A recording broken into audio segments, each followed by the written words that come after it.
சுந்தரி, நீ சிறு பெண்ணாக இருந்தபோது எங்களுக்கு பல நாட்டிய நிகழ்ச்சிகளை ஏற்பாடு செய்து தந்து நம் வாழ்வாதாரம் பாதிக்கப்படாமல் பாதுகாத்தவர். லலிதா, அதை விடு. இவள்தான் சுந்தரியா? சுந்தரியை பற்றி நிறைய கேள்விப்பட்டு இருக்கிறேன். ஆனால் இப்பொழுதுதான் நேரில் பார்க்கிறேன். சுவாமி, பல வருடங்களுக்கு பிறகு நீங்கள் இந்த கோவிலுக்கு வந்திருக்கிறீர்கள் என்றால் ஏதோ முக்கியமான நாளாகத்தான் இருக்க வேண்டும். இன்று என்ன விசேஷம் சுவாமி?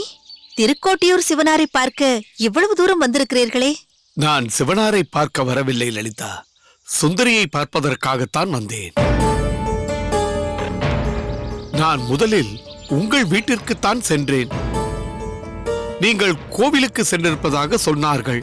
அதனால்தான் நான் இங்கேயே வந்துவிட்டேன். நான் திருக்கோட்டியூர் வந்ததே சுந்தரியை சந்தித்து பேச வேண்டும் என்பதற்காகத்தான். எல்லாம் கேள்விப்பட்டு தான் வந்திருக்கிறேன். ஒரு பக்கத்திலே கும்பனிக்காரருக்கும் மருது பாண்டியருக்கும் போராட்டம். அது என்ன ஆகுமோ, எப்படி முடியுமோ தெரியாது. அதற்கிடையில் பாகனேரி அம்பலக்காரர் வாளுக்கு வேலிக்கும் திருக்கோட்டியூர் சுந்தராம்பாளுக்கும் ஒரு போராட்டமா?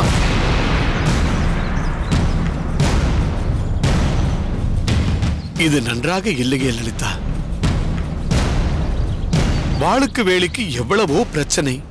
சமீப காலமாக அந்த கர்னல் அக்னியோ எப்படியாவது வாளுக்கு வேலியை அழித்து விட வேண்டும் என்று அவன் மீது ஓர் கண் வைத்திருக்கிறான். வாளுக்கு வேலியால் நேரடியாக பரங்கியர்களை எதிர்த்து போராட முடியாது. அதே சமயம் விடுதலை போராட்டம் நடத்துபவர்களையும் விட்டுக் கொடுக்க முடியாது. இப்படிப்பட்ட ஒரு இக்கட்டான சூழ்நிலையில் வாளுக்கு வேலி கயிற்றின் மீது நடந்து கொண்டிருக்கிறார். இத்தனை பிரச்சனைகளுக்கு இடையிலே அவருக்கு அவர் தங்கை கல்யாணி நாச்சியார் மீது அளவற்ற பாசம் வேறு. கல்யாணி மீது தன் உயிரையே வைத்திருக்கிறார் வாளுக்கு வேலி. அப்படிப்பட்ட தங்கைக்கு நாட்டியம் கற்றுக் கொடுக்க வேண்டும் என்று ஆசைப்பட்டிருக்கிறார். அதற்கான அனுமதியை பெறுவதற்காகத்தானே சுந்தராம்பாள் வீட்டிற்கு வந்திருக்கிறார். தன் தங்கையின் நாட்டிய பயிற்சிக்காக அனுமதி பெற வந்திருந்தால் எந்த தவறும் இல்லை. ஆனால் என் நாட்டியம் தடைப்பட்டு நிற்கும்படி செய்து என்னை அவமதித்ததோடு மட்டுமல்லாமல் என் நாட்டியத்தையே அல்லவா அவமதித்து விட்டார். அதுதான் அவர் செய்த மிகப்பெரிய தவறு. அதுவும் எனக்கு தெரியும் சுந்தரி. உனது நாட்டியத்தை தடுத்து நிறுத்தி உன்னை அவமதிக்க வேண்டும் என்பதற்காக அவர் அங்கு வரவில்லை. நாட்டின் பிரச்சனையை தீர்ப்பதற்காகத்தான் அவர் அங்கு வந்தார். ஓ, நாட்டின் பிரச்சனையை தீர்க்கத்தான் நாட்டிய அரங்கிற்கு வந்தாரோ? நாட்டிய அரங்கில் அப்படி ஒன்றும் பிரச்சனை இல்லையே. புரியாமல் பேசாதே சுந்தரி. வாளுக்கு வேலி திருக்கோட்டியூர் வந்தது உனது நாட்டியத்தை பார்ப்பதற்காக அல்ல, அக்னியுவின் அழைப்பை ஏற்று அவரை சந்திப்பதற்காக. அதற்காகத்தான் அவர் பாகனேரியிலிருந்து புறப்பட்டார். அக்னியுவை பார்த்துவிட்டு வரும்போது உன் நாட்டிய நிகழ்ச்சியை பற்றி கேள்விப்பட்டிருக்கிறார். உன்னை நேரில் பார்த்து தன் தங்கையின் விஷயமாக பேசிவிட்டு போவோமே என்று அரங்கத்திற்கு வந்தார். வந்த இடத்தில் தேவையில்லாமல் சில சூழ்நிலைகள் உருவாகிவிட்டன. அதை போய் பெரிதாக எடுத்துக்கொண்டு வாளுக்கு வேலி மீது கோபப்படுவதில் எந்த நியாயமும் இல்லை. அது நியாயமில்லை என்றே வைத்துக் கொள்வோம். அப்படியே அவர் மீது நான் கோபப்பட்டாலும் அவர் தங்கைக்கு நாட்டியம் கற்பிக்க போகும் நடன ஆசிரியை என்று நினைக்காமல் எதிரே நிற்பது ஒரு பெண் என்றும் பார்க்காமல் என்னை அடிக்க கையை ஓங்கினாரே, அது எந்த விதத்தில் நியாயம்? சுந்தரி, பேசாமல் இரு. எல்லோரிடமும் பேசுவது போலவே இவரிடமும் பேசுகிறாயே. பேசட்டும் லலிதா, பேசட்டும். சுந்தரி மனம் திறந்து பேசட்டும். மனம் திறந்து பேசினால்தான் மார்க்கம் கிடைக்கும். அம்மா சுந்தரி, வாளுக்கு வேலி உன்னை அடிக்க கையை ஓங்கிவிட்டான் என்று சொல்கிறாயே, அளவுக்கு மீறி பேசினால் அடிக்கவும் அவனுக்கு அதிகாரம் இருக்கிறது. ஓ, அடுத்தவரை அடிப்பதுதான் அவரது பண்போ? அதுதான் அவரது மரியாதையோ? வாளுக்கு வேலி ஒன்றும் பண்பை பற்றி புரியாதவனும் அல்ல, மரியாதையை பற்றி அறியாதவனும் அல்ல. தன் அம்பலத்தில் வேலை பார்க்கக்கூடிய வேலைக்காரர்களாக இருந்தாலும் வயதுக்கு மீறியவர்களாக இருந்தால் அவருக்கு மரியாதை கொடுக்க தவற மாட்டான். தன் வயதுக்கு இளையவர்களாக இருந்தாலும் அவர்களிடம் பண்பு தவறி நடக்க மாட்டான். எந்த காரணத்தை கொண்டும் தன்னிடம் உள்ள அதிகாரத்தை வைத்து அடுத்தவர் மீது ஆதிக்கம் செலுத்துபவன் அல்ல வாளுக்கு வேலி. மற்றவர்களுக்கு அவர் எப்படிப்பட்டவர் என்பதெல்லாம் எனக்கு தெரியாது. என்னை பொறுத்தவரை என்னையும் என் நாட்டியத்தையும் மதிக்காதவர்களை, பொருட்படுத்தாதவர்களை நான் பொருட்படுத்த வேண்டிய அவசியமே இல்லை. உன்னை மதிக்கவில்லை, மரியாதை தரவில்லை என்று எப்படி சொல்கிறாய்? வாளுக்கு வேலி நினைத்திருந்தால் தன் வேலைக்காரர்களிடம் அதற்கான அச்சாரத்தை கொடுத்தனுப்பி தன் தங்கைக்கு நாட்டியம் கற்றுக் கொடுக்க வேண்டும் என்று சொல்லி அனுப்பியிருக்கலாமே. ஆனால் வாளுக்கு வேலி அப்படி செய்யவில்லையே. உனக்கும் உனது கலைக்கும் தகுந்த மரியாதை தர வேண்டும் என்பதற்காகத்தான் தானே நேரில் வந்து அழைத்திருக்கிறான். ஆனால் அதை புரிந்து கொள்ளக்கூடிய மனப்பக்குவம் உனக்கு இல்லை என்றுதான் சொல்ல வேண்டும். நீங்கள் சொல்வது போல் பாகநேரி அம்பலக்காரர் மிகவும் நல்லவராகவே இருக்கலாம். இருப்பினும் அவரது இல்லத்திற்கு சென்று அவர் தங்கை கல்யாணி நாச்சியாருக்கு நாட்டியம் கற்றுத் தருவதில் எனக்கு ஈடுபாடு இல்லை. அதற்கு என் மனம் ஒருபோதும் ஒப்புக்கொள்ளாது. மனதிலே ஏற்பட்ட காயம் ஒருபோதும் ஆறாது. என் இதயத்தில் ஏற்பட்ட வடு அவ்வளவு எளிதாக மாறாது. என்னை அடிக்க கை ஓங்கியவரின் வீட்டிற்கு சென்று நாட்டியம் கற்றுத்தர என் தன்மானம் எள்ளளவும் இடம் தராது. சரி, உன் பேச்சுக்கே வருகிறேன். நீ வாளுக்கு வேலியின் வீட்டிற்கு சென்று நாட்டியம் கற்றுக் கொடுத்தால்தானே உன் நாட்டியத்திற்கு இழுக்கு ஏற்படும் என்று நினைக்கிறாய்? வேண்டாம், நீ வர வேண்டாம். உன் தங்கை வடிவை பாகநேரிக்கு அனுப்பிவை. அவள் சென்று கல்யாணிக்கு நாட்டிய பயிற்சி அளிக்கட்டும். என்ன, வடிவையா? அவள் சிறு பெண். வடிவுக்கு நாட்டியத்தை பற்றி எந்த அளவுக்கு தெரியும் என்பது எங்களை விட உனக்குத்தான் நன்றாக தெரியும். ஏனென்றால் வடிவு உன் மாணவி, உன்னால் உருவாக்கப்பட்டவள். நாட்டிய கலையில் உனக்கு நிகராக திகழக்கூடியவள். அவள் வந்து கல்யாணிக்கு பயிற்சி கொடுப்பதும் நீயே நேரடியாக சென்று பயிற்சி கொடுப்பதும் இரண்டும் ஒன்றுதான். நீ எதற்காகவும் கவலைப்பட வேண்டிய அவசியமில்லை. சுவாமி, பாகநேரியார் சுந்தரியை அல்லவா நாட்டிய பயிற்சி கொடுக்க அழைத்தார். அப்படி இருக்க வடிவை எப்படி அங்கு அனுப்பி வைக்க முடியும்? அதை பற்றிய கவலை உங்களுக்கு எதற்கு? வாளுக்கு வேலியை பொறுத்தவரை உங்கள் குடும்பத்தை சேர்ந்த ஒருவர் தன் தங்கைக்கு நாட்டிய பயிற்சி அளிக்க வேண்டும், அவ்வளவுதான். நான் சென்று சுந்தரிக்கு பதில் வடிவு கல்யாணிக்கு நாட்டிய பயிற்சி தரப்போகிறாள் என்று சொல்லிவிடட்டுமா? நான் எப்படி சுவாமி உத்தரவாதம் தர முடியும்? சுந்தரி எதுவுமே பேசாமல் மௌனமாக இருக்கிறாளே. மௌனம் சம்மதத்திற்கு அறிகுறி என்று சொல்வார்கள். அதனால் வடிவாம்பாள் பாகநேரிக்கு புறப்பட சுந்தரி சம்மதித்து விட்டாள் என்று நான் எடுத்துக்கொள்ளட்டுமா? இதில் எனக்கு சம்மதம் இல்லை என்று மறுப்பு தெரிவிப்பதற்காகவும் மௌனமாக இருக்கலாம் இல்லையா சுவாமி? சுந்தரி, நீ என்னம்மா சொல்கிறாய்? அத்தை, வடிவை பாகநேரிக்கு அனுப்பி வைக்க எனக்கு எள்ளளவும் சம்மதம் இல்லை. ஏன்? பாகநேரி அம்பலக்காரர் நம் வீடு தேடி வந்தபோது அவரை அவமானப்படுத்தியதை மனதில் வைத்துக்கொண்டு வடிவு பாகநேரி செல்லும் போது அவளுக்கு ஏதேனும் ஆபத்தை ஏற்படுத்திவிட்டால் என்ன செய்வது? வடிவுக்கு ஏதும் நேராது என்று நம்மால் எப்படி உறுதியாக சொல்ல முடியும்? சுந்தரி, உனக்கோ உன் தங்கை வடிவுக்கோ வாளுக்கு வேலியால் ஏதேனும் ஆபத்து நேருமென்றால் அது நீங்கள் பாகநேரிக்கு சென்றால்தான் ஏற்படும் என்று நினைக்க வேண்டாம். வாளுக்கு வேலி நினைத்தால் இந்த கணமே இங்கேயே உங்களுக்கு ஆபத்தை ஏற்படுத்த முடியும். ஆனால் அவன் அப்படிப்பட்டவன் அல்ல. நீ மீண்டும் மீண்டும் அதையே நினைத்து குழம்பி இந்த பிரச்சனையை வளர்த்து கொண்டே இருக்காதே. நல்லபடியாக யோசித்து இதற்கு ஒரு முற்றுப்புள்ளி வைப்பதுதான் நல்லது. ஆமாம் சுந்தரி, சுவாமி சொல்வது எனக்கும் சரியாகத்தான் படுகிறது. வடிவை பாகநேரிக்கு அனுப்பி இல்லை அத்தை, இதற்கு ஒரு தீர்வை என்னால் உடனடியாக கூற முடியாது. சுவாமி, என்னை தவறாக நினைக்க வேண்டாம். எங்கள் குடும்பத்திற்காக எத்தனையோ உதவிகளை நீங்கள் செய்திருக்கலாம். ஆனால் இந்த சூழ்நிலையில் நான் எதுவுமே சொல்ல முடியாத கட்டாயத்தில் இருக்கிறேன். இந்த விஷயத்தை பற்றி இதற்கு மேல் நாம் பேச வேண்டாம். ஆம் அத்தை, சுவாமியை வீட்டிற்கு அழைத்து வாருங்கள். அங்கு வந்து அவர் உணவருந்து விட்டு செல்லட்டும். வருகிறேன். நல்லது. சுவாமி, சுந்தரியை பற்றி நீங்கள் தவறாக நினைக்க கூடாது. அவள் சற்று பிடிவாதக்காரி. நீங்கள் சொல்லும் யோசனை மிகவும் நல்ல யோசனை.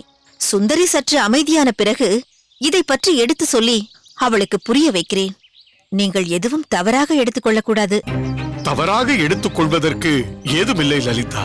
இந்த பிரச்சனைக்கு உடனடியாக ஒரு தீர்வு காண வேண்டும் என்பதற்காகத்தான் நான் இங்கு வந்தேன். ஆனால் இது தொடர்ந்து கொண்டே போகிறது. கூடிய விரைவில் இந்த பிரச்சனைக்கு ஒரு முற்றுப்புள்ளியை வையுங்கள். நான் வருகிறேன்.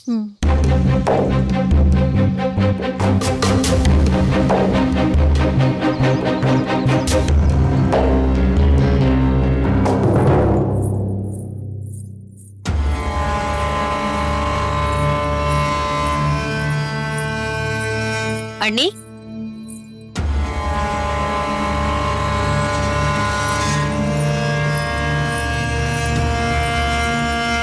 சொல் வள்ளியம்மை. ஏன் இப்பொழுதெல்லாம் பஞ்சவர்ணம் முன்போல் அடிக்கடி இங்கு வருவதில்லை? உன் அண்ணன் முன்போல் இப்பொழுது வீட்டிலேயே தங்கியிருப்பதில்லை. அடிக்கடி வெளியில் சென்று விடுகிறார். அதனால்தான் பஞ்சவர்ணத்தை அதிகமாக இங்கு வந்து தொல்லை கொடுக்க கூடாது என்று வீட்டிலேயே கட்டுப்பாட்டில் வைத்திருக்க வேண்டியுள்ளது. ஓ, அதனால்தான் பஞ்சவர்ணம் வருவதில்லையா? ஆமாம் வள்ளியம்மை. அவள் தன் தகுதிக்கு மீறி உன்னிடமும் வல்லத்தரையனிடமும் உரிமை எடுத்துக் கொள்கிறாள். வைரமுத்தனை மாமன் என்ற மரியாதை கூட இல்லாமல் பேசுகிறாள். அதனால்தான் சற்று அடக்கி வைத்திருக்கிறேன். இதெல்லாம் என்ன பேச்சு அண்ணி? வைரமுத்தனும் அவளும் சிறுவயது முதலே ஒன்றாக விளையாடிக் கொண்டிருந்தார்கள். அந்த உரிமையில் அவள் அப்படி பேசுகிறாள். வல்லத்தரையன் மீது மிகுந்த பிரியம் வைத்திருக்கிறாள். எப்படியாவது அவன் மனதை மாற்றி தன்னை திருமணம் செய்து கொள்ள வேண்டும் என்று அவள் நினைக்கிறாள். நானும் அதைத்தான் எதிர்பார்க்கிறேன். இதில் நீங்கள் எதற்கு குறுக்கே புகுந்து தடுக்க பார்க்கிறீர்கள்? நல்லதம்மா, இனி நான் உனக்கும் அவளுக்கும் நடுவே வரவே மாட்டேன். காலையில் எழுந்தவுடனே அவளை இங்கு அனுப்பி வைத்து உன் மாமனை எழுப்பிவிடடி என்கிறேன். போதுமா? ஆமாம் அண்ணி, அண்ணன் முன்போல் வீட்டில் தங்குவதில்லை என்கிறீர்களே, ஏன்? நானும் அவரை பார்த்து சில நாட்கள் ஆகிவிட்டன. அவர் அப்படி எங்குதான் வெளியில் போகிறார்? அது ஒரு பெரிய கதையம்மா. எதுவாயினும் சொல்லுங்கள். என் அண்ணன் என்னதான் செய்கிறார் என்பது எனக்கு தெரிய வேண்டாமா? உனக்கு தெரியக்கூடாது என்று என்னமா இருக்கிறது? பர்மாவிலிருந்து உலகநாதன் என்று ஒருவன் வந்திருக்கிறான். அங்கு தேக்குமர விற்பனையில் மிகவும் புகழ் பெற்று வளமாக வாழ்பவன். இங்கு அவனுக்கென பூர்வீக சொத்துக்கள் நிறைய இருக்கின்றனவாம். அதை பார்ப்பதற்காகவே இங்கு வந்திருக்கிறான். இருக்கட்டும், அவனுக்கும் அண்ணனுக்கும் என்ன சம்பந்தம்? அந்த உலகநாதனின் தந்தை சிவங்காளை என்பவர் உன் அண்ணனுக்கு மிகவும் நெருங்கிய நண்பர். எங்கு சென்றாலும் இருவரும் இணைந்தே செல்வது, இணைந்தே வருவது என்னும் அளவிற்கு ஒன்றாக பழகியவர்கள். யார் அவர்? அந்த அளவுக்கு அண்ணனோடு பழகியவர்கள் என்றால் எனக்கு தெரிந்திருக்க வேண்டுமே. உனக்கு திருமணமாகி வந்த பிறகு எங்கள் குடும்பத்தில் வந்து பழகியவர் அவர். எனக்கு அந்த சிவங்காளை அண்ணனை நன்றாக தெரியும். என் மீது தன் உடன் பிறந்த சகோதரிக்கும் மேலாக மிகுந்த பாசம் வைத்திருந்தவர். அப்படியே இருந்தாலும் நான் உங்கள் இல்லத்திற்கு வந்த நேரங்களில் நான் அவரை பார்த்திருக்க வேண்டுமே. அவர் அங்கேயே இருந்திருந்தால் நீயும் ஒருமுறை இல்லாவிட்டாலும் மறுமுறை அவரை பார்த்திருக்க முடியும். ஆனால் அவர் வாழ்க்கையில் ஒரு திடீர் மாற்றம் ஏற்பட்டு நாட்டை விட்டே சென்று விட்டார். அப்படி என்ன நடந்தது? யாரோ ஒரு பர்மாக்காரி இங்கு வந்திருந்த போது சிவங்காளை அண்ணன் அவளோடு நெருங்கி பழகியிருக்கிறார். அவளுக்கு அவரை மிகவும் பிடித்து போய் தன்னோடு பர்மாவுக்கே அழைத்து சென்று விட்டாள். அவள் மிகவும் செல்வ செழிப்பு கொண்டவள் என்பதால் அவரும் அந்த வாய்ப்பை பயன்படுத்திக் கொண்டு பர்மாவிலேயே நிரந்தரமாக தங்கிவிட்டார். அப்போது அங்கு அவர்களுக்கு பிறந்த பிள்ளைதான் இந்த உலகநாதன். ஓ, இவ்வளவு நடந்திருக்கிறதா? அதனால்தான் எனக்கு தெரியவில்லை. பிறகு இந்த உலகநாதன் தன் தந்தை சிவங்காலை மடிந்த பிறகு அவருடைய வியாபாரத்தை தான் செய்ய விரும்பியிருக்கிறான். அவர் வாழ்ந்தபோது அவனிடம் உன் அண்ணனை பற்றியும் அவரோடு தனக்கிருந்த நட்பை பற்றியும் அடிக்கடி சொல்லியிருக்கிறார். அத்தோடு நீ எப்போது தமிழ்நாட்டிற்கு போனாலும் அவசியம் என் நண்பன் துரைசாமியை சந்திக்க வேண்டும். உன் தந்தை என்ற முறையில் என் மீது எவ்வளவு மதிப்பு வைத்திருக்கிறாயோ அந்த அளவிற்கு அவரையும் தந்தையாக கருதி மதிப்பளிக்க வேண்டும். அவருக்கு தேவையான உதவிகளை செய்து தர வேண்டும் என்று சொல்லியிருக்கிறார். ஓ, அதனால்தான் அவன் இங்கு வந்ததும் அண்ணனை தேடி இங்கு வந்தானா? அவனோடுதான் அண்ணன் அடிக்கடி வெளியில் சென்று விடுகிறாரா? அது மட்டுமல்ல, உலகநாதன் தமிழ்நாட்டிலும் தன் வாணிபத்தை விரிவுபடுத்த வேண்டும் என்ற நோக்கத்தோடும் வந்திருக்கிறான். இப்போது அதில் இவரையும் இணைத்துக் கொள்ள விரும்புகிறான். அது தன் தந்தையின் ஆசை என்று அவன் சொன்னதும் இவரும் அதை ஏற்றுக்கொண்டார். என்ன, அண்ணன் அவன் செய்யும் தேக்குமர வியாபாரத்தில் தானும் பங்கு கொள்ளப் போகிறாரா? ஆமாம் வள்ளியம்மே, பர்மாவில் இருந்து வரும் தேக்குகளை அவனுக்காக இங்கிருந்து விற்பனை செய்ய போகிறார்களாம். தன் உயிர் நண்பனின் மகன் என்பதால் உன் அண்ணனுக்கு அவனை மிகவும் பிடித்துவிட்டது. அத்தை,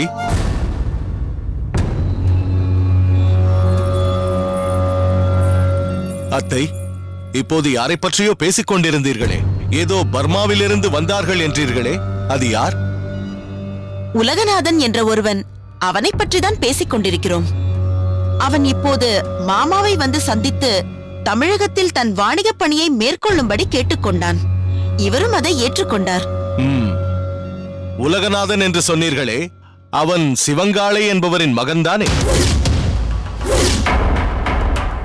ஆம் வல்லத்தரையா. அவர் இங்கிருந்து பர்மாவுக்கு சென்று அங்கேயே தங்கிவிட்டார். இந்த பிள்ளை அங்கே பிறந்தவன், அப்படித்தானே? அதேதான். அவர் மரணமடைந்த பிறகு அவர் செய்த வாணிபத்தை இவன் தொடர்ந்து செய்கிறான். அது சம்பந்தமாகத்தான் இங்கு வந்திருக்கிறான், இல்லையா? ஆமாம், அதற்காகத்தான் வந்திருக்கிறான். அண்ணி என்னிடம் சொல்லிக் கொண்டிருந்த எல்லா விஷயங்களையும் அப்படியே சொல்கிறாயே, இங்கு வரும்போதே கேட்டுக்கொண்டு வந்தாயா? இல்லை அம்மா, இங்கு வருவதற்கு முன்பே உலகநாதனை பற்றி எனக்கு தெரியும். அது எப்படி? பர்மாவில் உலகநாதனுக்கு அருகிலிருந்து வாணிபம் செய்யும் குமரேசன் எனது நண்பன். இவன் வரும்போதே அவனும் வந்திருக்கிறான். அவன் என்னை சந்தித்து உன் மாமா துரைசாமியை பார்க்கப் போவதாக உலகநாதன் சொல்லிக் கொண்டிருந்தான். அவன் விஷயத்தில் அவரை சற்று எச்சரிக்கையாக இருக்கச் சொல் என்றான். என்ன சொல்கிறாய் வல்லத்தரையா? ஏன் உன் நண்பன் அப்படி சொன்னான்? காரணம் இருக்கிறது. தன் தந்தை சிவங்காளை மடிந்த பிறகு எல்லா பொறுப்பும் உலகநாதன் கைக்கே வந்திருக்கிறது. அவன் தந்தை மீது வைத்திருந்த நம்பிக்கையின் காரணமாக வாடிக்கையாளர்கள் மைந்தனிடமும் தொடர்ந்து வாணிபம் செய்திருக்கிறார்கள். ஆனால் என்ன? வாணிபத்தில் வரும் லாபத்தை பார்க்க பார்க்க உலகநாதனுக்கு இன்னும் வேண்டும் என்ற ஆசை அதிகமாகிவிட்டது. அதனால் தரம் தாழ்ந்த பொருட்களையும் போலியான பொருட்களையும் விற்பனை செய்திருக்கிறான். மட்டமான பொருட்களை வாடிக்கையாளர்களுக்கு தந்திருக்கிறான். தொடர்ந்து வாணிபம் செய்பவர்களுக்கு அது புரியாமல் போய்விடுமா? அவனோடு உள்ள தொடர்பை துண்டித்துக் கொண்டார்கள்.